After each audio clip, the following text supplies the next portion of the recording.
បងអាចទេឈុំកាយដូចខ្លាឈប់រោគរឿងណៅណាបងជូនកាដូផ្កាស្លាមកប៉ាយើងខ្លាយជាដុនលងឈុំង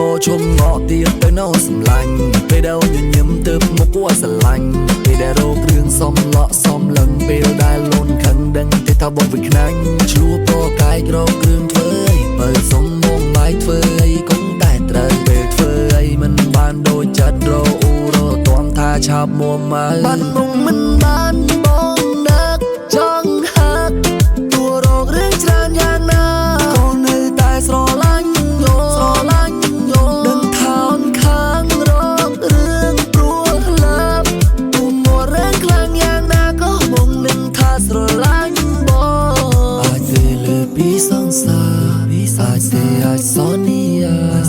អាចទេធ្វើកូនប្រសាមកប៉ាបង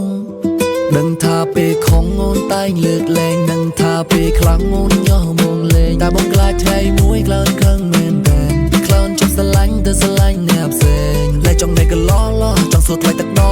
អបប្រមាណអូនប្រាប់មកបងចោលស្ដាយលែងចង់លឺពីថាសងសាចង់លឺអូនហៅបងថាដេកស្រឡាញ់បែបនេះទៅត្រូវឈប់ឆ្លោះគ្នាទៀតណាបើចាប់ដៃគ្នាដើរចូលរួមការនាមស្វាមីបងស្ម័គ្រសាច់ចាមិនได้យន់ពីបាចិត្តនៅតាមលងដដែលមិនได้យន់ពីបាកិតពេលដែលបាប្រាក់ខែជូនអូនដើរទិញនេះទិញនោះមិនឲ្យប្រពន្ធបងលំបាកទេពីសង្សារអាចទេអាចសន្យាអាចទេធ្វើកូនប្រសាមកប៉ាបងអាចទេលើសពីសង្សារអាចទេអាចសន្យាអាចទេធ្វើកូនប្រសាមកប៉ាបងអាចទេឈុំកាយដូចខ្លាឈប់រោគរឿងណៅណា